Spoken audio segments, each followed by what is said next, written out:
Panjenengan ngaturaken sembah disebut tampi dawah samsa. Tulindik kaki panembahan saderengipun kula pundhuk ingkang kathah ngaturaken suku sembah kunjuk wonten ngaso tak bojanen kabeh. Kula tampi siwandara dawah samsa. Kasihan Pun kaya gagahan pun. nggih. Putra ingsun Pangeran Sursari. Inggih Kanjeng Panembahan. Padha basuki ngadhepun rasanipun Rama. Pangestulipun Kanjeng Panembahan.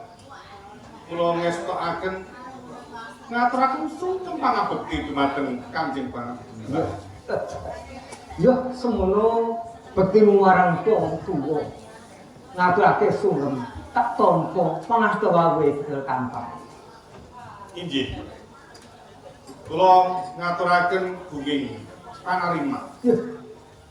Sak banjure kepriye anggonipun Rama dawuh balang sliramu supaya njaga kantrepaning kraton Taru. Punten dalem sewu Kanjeng Panembahan. Iya. Kawontenan wonten ing Mataram. Saking para kawula yenggahipun kaya Narapraja. Narapraja. Iya. Sedanten sami sumuyut anggenipun yang kuyung Kanjeng Panembahan. Ya. Ndadekake bombonganipun Rama. Sliramu nindakake kewajiban kanggo sak mestine supaya njaga katentremaning Praja Taru. Luwih-luwih anggonmu gladi para nom-noman. Rak yo ngono. Kepareng wanjuk Gusti Nggih. kaki panembahan. Kados pundi sih kok Dek? Panci leres aturipun angger Siwasari. Nggih. Menika pancen ingkang putra menika priyayi kawek wicaksana. Kejawi saking menika anggenipun nata para kawula ludaking para nusa lan bangsa menika sampun sae sak sedayanipun langkung-langkung dhateng para mungtaninipun sinarang panjenengan ingkang ngasta wonten ing tetanen menika sampun saged ngedalaken pamedal ingkang ngaremaken. Dadi sak mangkenipun upami kaki panembahan menika ngersakaken pasok glondong pengarangan wonten Praja Mataram. Kula pinten menika sampun boten ngerti. Angger Singosari menika kejawi saking menika angger sasir kalih Singosari menika anggenipun gelar di peperangan sedaya sampun trampil treginas sak wanci-wanci sak mangkenipun Kraton Mataram menika kedatangan Pak Muka saking Pak Moco negari sanes. Kula pinten ingkang putra menika sampun wicaksana sampun trampil treginas tak jenengan to nggih. Matur suwun siwa. Iya. Sungsari. Ya kaya mengkono kan bisa njunjung marang wong tuwa, bisa mendem jero mikul dhuwur marang tuwa. Ya. Pakaian kaya ngono kuwi wajib dilestarikake sing. Langkung-langkung Rama dumateng para muda wonten ing Mataram sedanten sampun pun gladi. Samangke sawayah-wayah wonten parang muka wonten ing Mataram cekak kula kemawon. Iya. Ya, ndadekake manteping penggalipun Rama. Prayogan sithik anggonmu. Matur. Siwa kandhana kok. Inggih kaki panembahan. Sak sampunipun anggenipun ngetyakaken kula pinangka Panembahan Senopati Mataram. Nggih. Menika kula namung nderek para pinsepuh lan para kawula. Ayenipun sampun bebodro babat alas babat Wonontala. Nggih. Dalaran ngendikanipun Rama Sunan Giranika Semanten. Nggih. Bilih Wonontala menika benjangipun badhe dados negari ingkang gemah ripah wejinapi. Badhe dipunsunguti para kawula rat tanah Jawi Simondra. Lanjut kaki. Nanging kula nggadahi pemunek njenengku kok Mikala kepiaan kala wingi wonten pinsepun kan boten rawuh. Nggih menika boten sanes kejawi namung Rama Penembang Mas Dipati Rangga Jemuna ing Purabaya Medya. Nggih. Kula piyambak nggih ngrumasaken gumun sing jenenge menika Adipati Rangga Jemuna ing Medya. Kula nggih opyak. Nek estunipun panjenengan jumeneng Ratu wonten ing Praja Mataram itu lak nggih derek ngetren jumenenganipun lak nggih ngapunten. Nggih. Nanging kula iki sampun utusan kalian Jaya Kusuma. Ingkang supados lumarap wonten ing Kadipaten Madiun supaya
Sliram tak dawuhi supaya lumarap ing Kadipaten Purabaya Medya.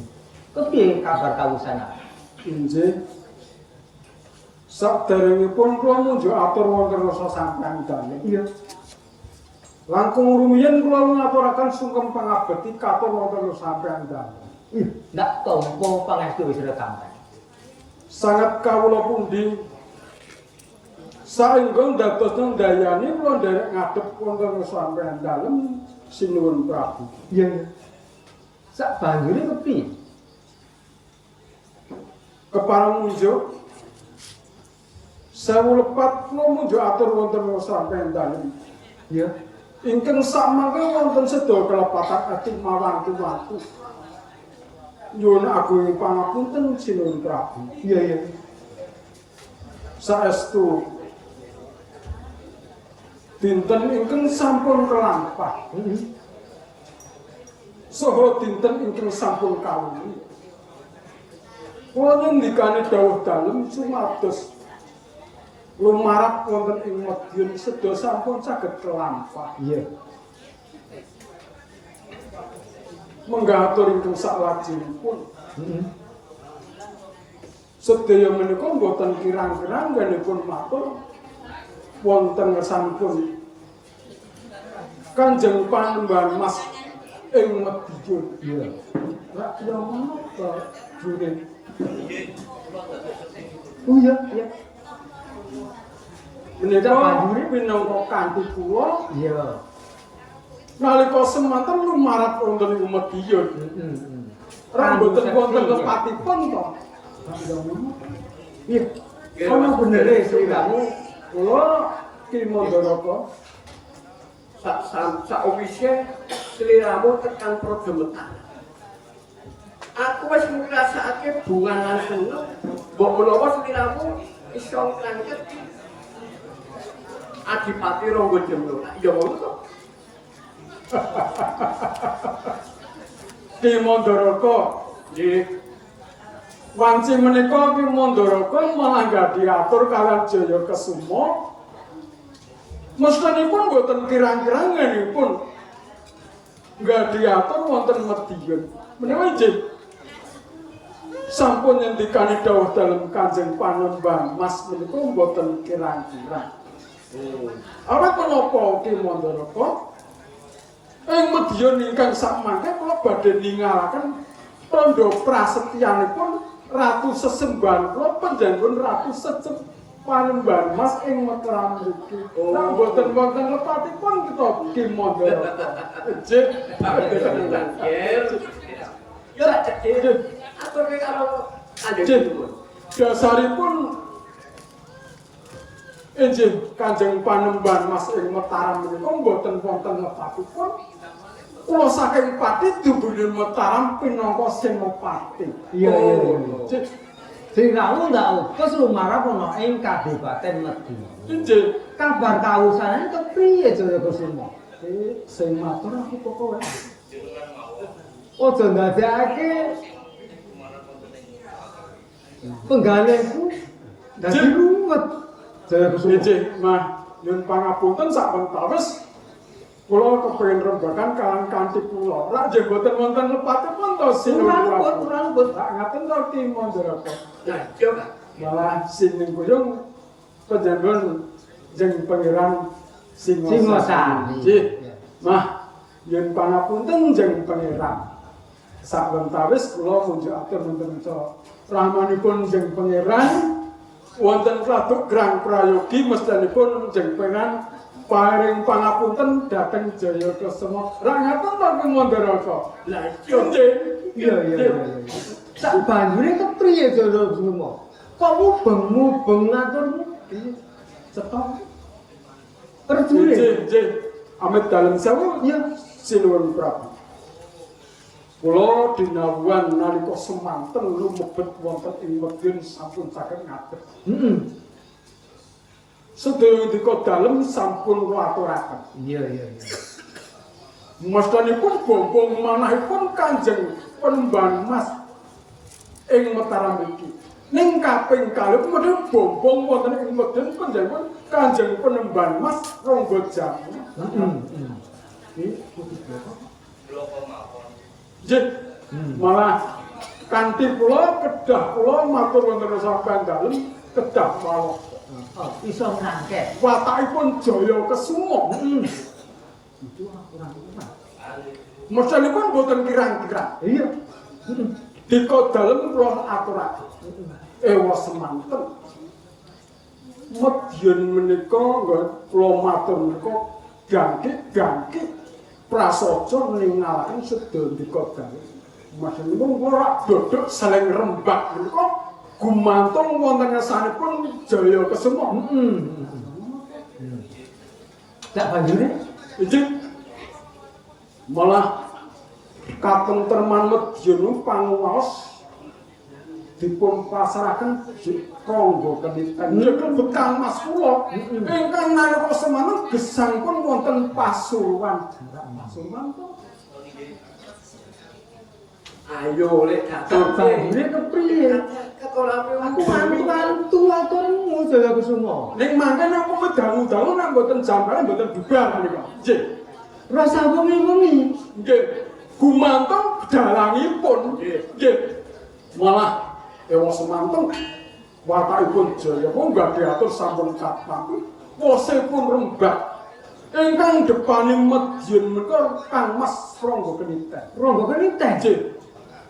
Atur kula kanthi walakon boten pun tampi upami ngadhep kula wonten dalem menika boten sareng kalian Kanjeng Panembahan Mas panjenengan Kanjeng Panembahan Rangga Jamu ing Mediya Sudinapa niku Keniten. Sudinapa taun napa aku kok nyembah nang ngercane Kanjeng Panembahan Mas. Kanjeng Panembahan Mas apa? Rangga Keniten ngono kuwi. Nggih. Nek panjenengan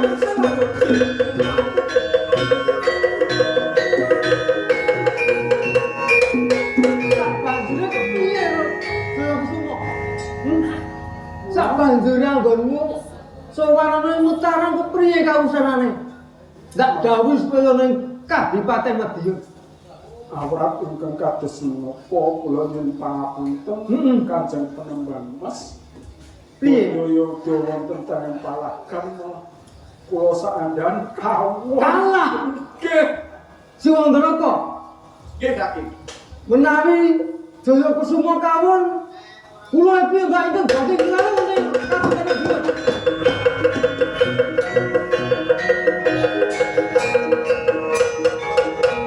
Kabeh pundi sih, Bu? Kersa panjenengan menika. Kula badhe malah ingkang dipotong midhep penggak. Sedaya menika. Kula mlaku Kalau lumin ngomong sak dipati dipangkat lan nggih uga. Menapa nonggote kene nonggote kuno kasudan laku iki dateng Samake cekap dulu. Romo samake wonten karang muka cekap. Ya. Monggo panjenengan kuaturi lenggah ingkang sekeca. Kanthi dipun penggalih ingkang wonten penggalih pun kami panuntun.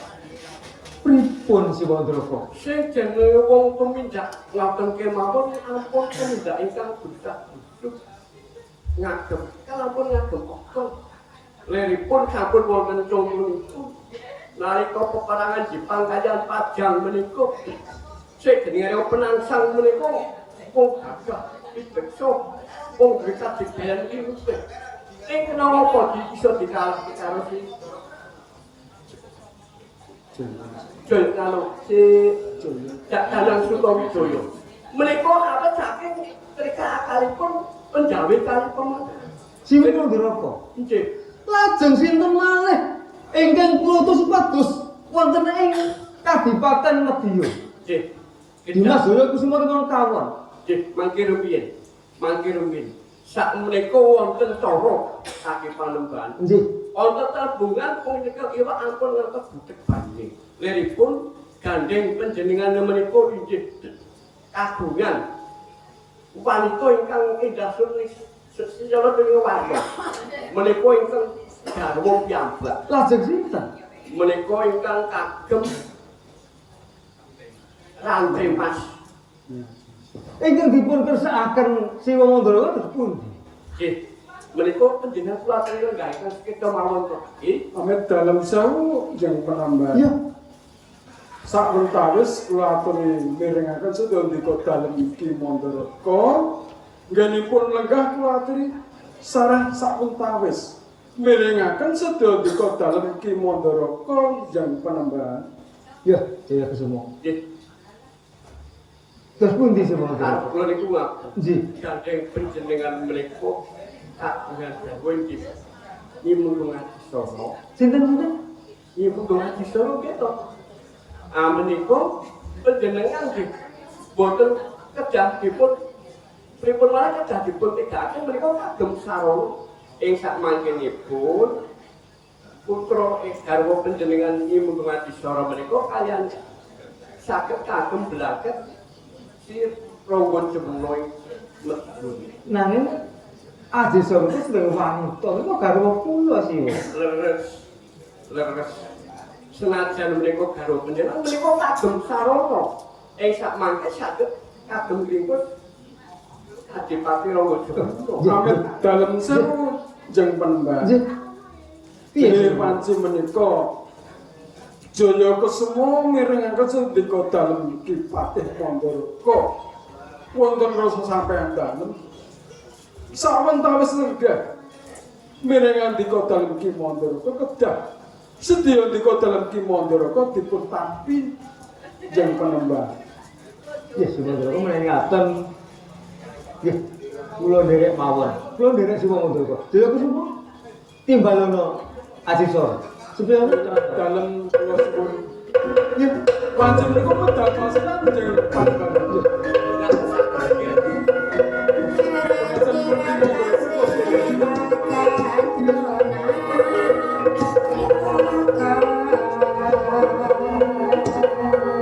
si Wandraka. Perkawis menika kula lakukan si Wandraka. Amrih mangke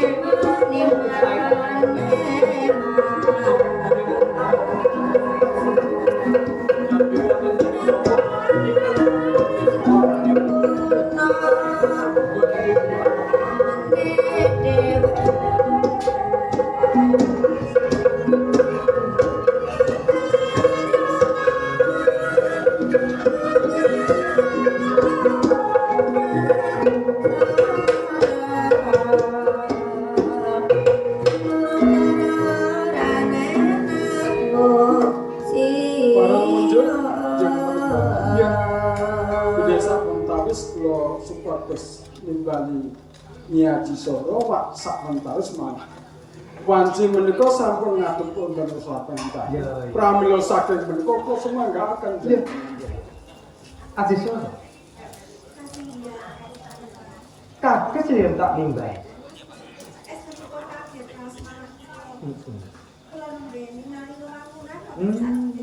Iya.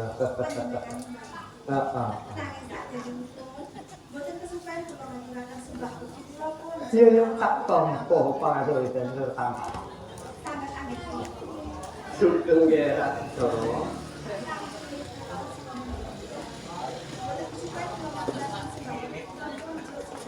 Ya, Si ngomong apa? Boten mentolo kan aku. Jadi jambuk kalian Aji Soro. boten dados menika kagem sarana. Nggih. Ugi ngoten lho. Nggih siwasan. Aji Soro. Aku menduga. Apa terkami menang aku tulus lahir dari aku. Iya.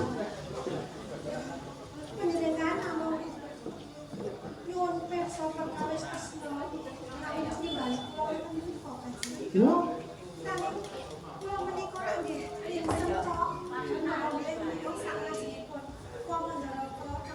Ya ora apa-apa men. Padha diseni sing ngomong ndroko jane kan karo ya goblok. Padha ngeseni. Aturmu.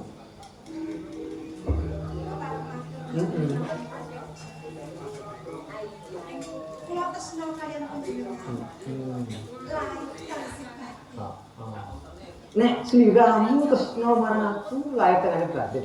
Apa sliramu ya tresno marang kaule metar. Tresno kula kalian nanging boten langkung inggih tresno kula kalian. Prajolan kawula wonten tanah. Iya, iya. Ayumu ora mengorak ing rakyat nang tekan batin. Yo, Aji Soro. Kasinggihan kanjeng. Tak tompo atur ini. Nanging kawula ing Mataram lan aku ana kang bidung. Marang katentremaning Mataram, marang kamulyaning para kawula Mataram. Uga penggalipun tak. Apa sliramu lilo? Estunipun kula boten lila. Lan kula badhe caos pangyantu. Sak saged-saged kula. Bangke panjenengan menika enggal menika ingkang nalapa kanjeng. Pripun siwa? Sampun walakuke mawon boten mas tiga-tiga. Aji Soro. Kasinggihan kanjeng. Kang bebidung pikiran pun kakak. Ya kira-kira nemu wong penembahan Mas dipati rangga jumlah Madiun. Mula tentreming kawula Mataram lan kamunging perkara adipati rangga jumlah Madiun tak pasrahke sliramu. Apa sliramu saguh? Aduh kanjeng Panembahan. Kenapa kula saged nindakaken dawuh jenengan? Kula menika namung jejering pawestri ingkang pungkasan kepanjangan rekor kesrinten ujuk Kang Mas Wasis Jaya Kusuma kemawon kawula. Nanging aku percaya marang sliramu. Sliramu sawijining wanita. Wiwit ning Pajang. Sliramu dadi prajurit ngadepi prajurit saka Jepang Palu. Sliramu nguling itu. Nganti ndak boyong ning Mataram. Dadi garwa. Mulus kowe iki, Aji Soro. Ijin kula kanjeng. Padang Praton Mataram. Seko anggone Adipati Rudra ora ngakoni aku dadi jumeneng penembahan Senopati Mataram. Nanging menika awrat kangge kula kanjeng. Nggih, Kula saged nindakaken dawuh menika. nggih Aji Soro.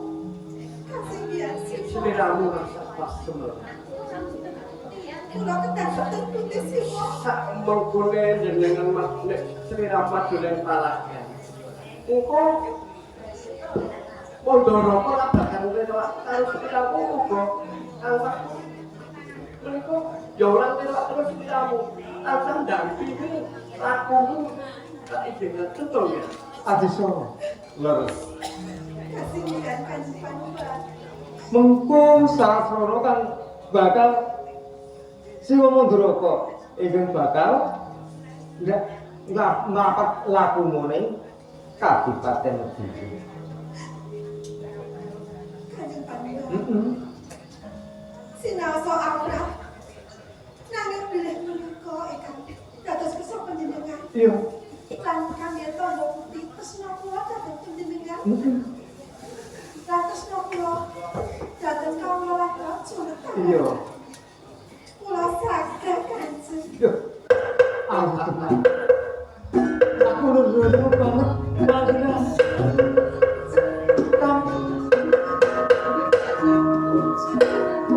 Terus aku kanggo sami aku ngene. Kabupaten Kediri.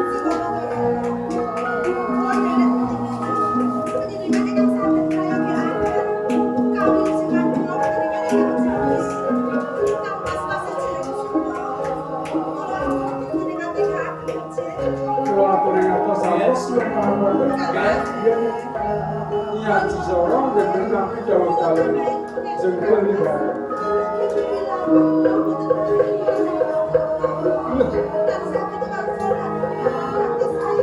Tak anton cukup balikmu. Betul kemenangan. Adisara.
Thank you.